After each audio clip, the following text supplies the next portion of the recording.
ये कहानी आपको बहुत पसंद आएगी क्योंकि इसमें सस्पेंस, भावनाएं और एक बहुत ही चौंकाने वाला अंत है। ये कहानी धैर्य और समझदारी पर आधारित है। शीर्षक: तीन कीमती नसीहतें और रोटी का रहस्य। बहुत पुरानी बात है। एक गांव में रामू नाम का एक गरीब लेकिन ईमानदार व्यक्ति रहता था। गांव में काम न होने के कारण वह अपनी गर्भवती पत्नी को छोड़कर शहर काम की तलाश में चला गया। उसने अपनी पत्नी से वादा किया कि वह बहुत सारा पैसा कमाकर वापस आएगा। रामू शहर पहुंचा और एक बहुत बड्ढे सेठ के पास काम करने लगा। वह इतना ईमानदार और मेहनती था कि सेठ ने उसे अपने पास ही रख लिया। देखते ही देखते 20 साल बीत गए। रामू ने इन 20 सालों में एक बार भी घर जाकर अपनी पत्नी या बच्चे का चेहरा नहीं देखा था, क्योंकि वह बस पैसा जोड़ना चाहता था।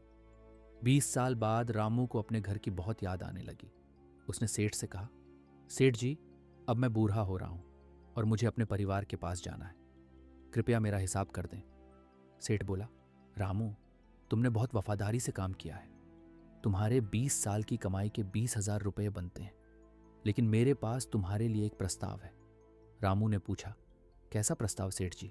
सेठ ने कहा, या तो तुम ये 20,000 रुपये ले लो या फिर मुझसे 3 कीमती नसीहतें ले लो।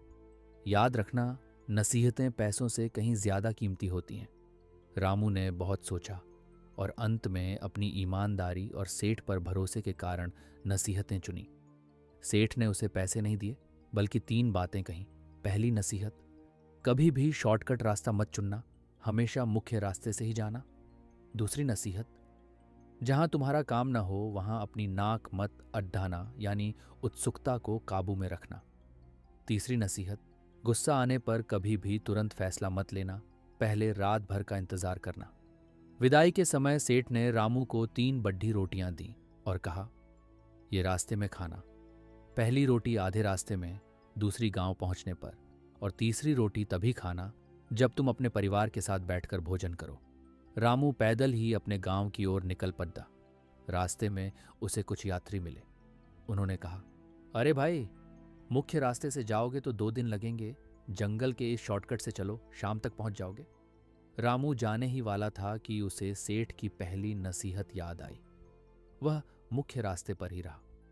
अगले दिन उसे खबर मिली कि जंगल वाले शॉर्टकट पर डाकुओं ने सभी यात्रियों को लूट लिया और मार डाला। रामू की जान बच गई। चलते चलते रात हो गई। वह एक सराय में रुका। आधी रात को उसे सराय के पीछे से किसी के रोने की डरावनी आवाजें आईं।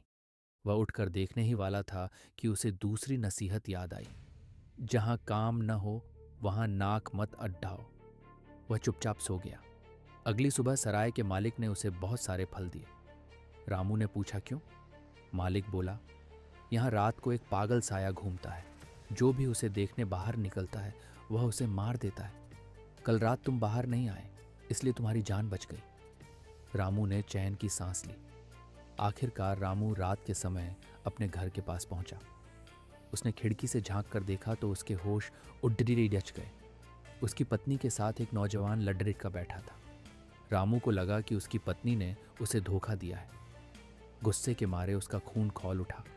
उसने अपनी कुल्हाड़ी उठाई और उन्हें मारने ही वाला था कि उसे तीसरी नसीहत याद आई, गुस्से में फैसला मत लो, रात भर इंतजार करो। वह चुपचाप घर के बाहर भूसे के ढेर में छिपकर सो गया। सुबह जब आंख खुली तो उसने देखा कि वह नौजवान लड़च का अपनी मां, रामू की पत्नी, के पैर छूकर आशीर्वाद ले रहा था। उसकी पत्नी कह रही थी, बेटा, आज तुम्हें 20 साल हो गए, काश तुम्हारे पिता तुम्हें देख पाते। रामू को अपनी गलती का एहसास हुआ। वह दौड़ कर अंदर गया। वह नौजवान उसका अपना बेटा था, जो उसके जाने के बाद पैदा हुआ था। परिवार की खुशी का ठिकाना न रहा। शाम को जब तीनों भोजन करने बैठे तो रामू ने सेठ की दी हुई तीसरी और आखिरी रोटी निकाली। जैसे ही उसने रोटी तोड़ी, उसके अंदर से हीरे और सोने के सिक्के गिरने लगे। उसने अपनी बाकी 2 रोटियां भी तोड़ दी। उनके अंदर भी उसकी 20 साल की कमाई से कहीं ज्यादा धन छिपा था। सेठ ने रामू की परीक्षा भी ली थी और उसकी वफादारी का इनाम भी दिया था। कहानी की सीख: जल्दबाजी में लिए गए फैसले अक्सर गलत होते हैं। अनुभव से मिली बातें हमेशा जान और माल दोनों की रक्षा करती हैं।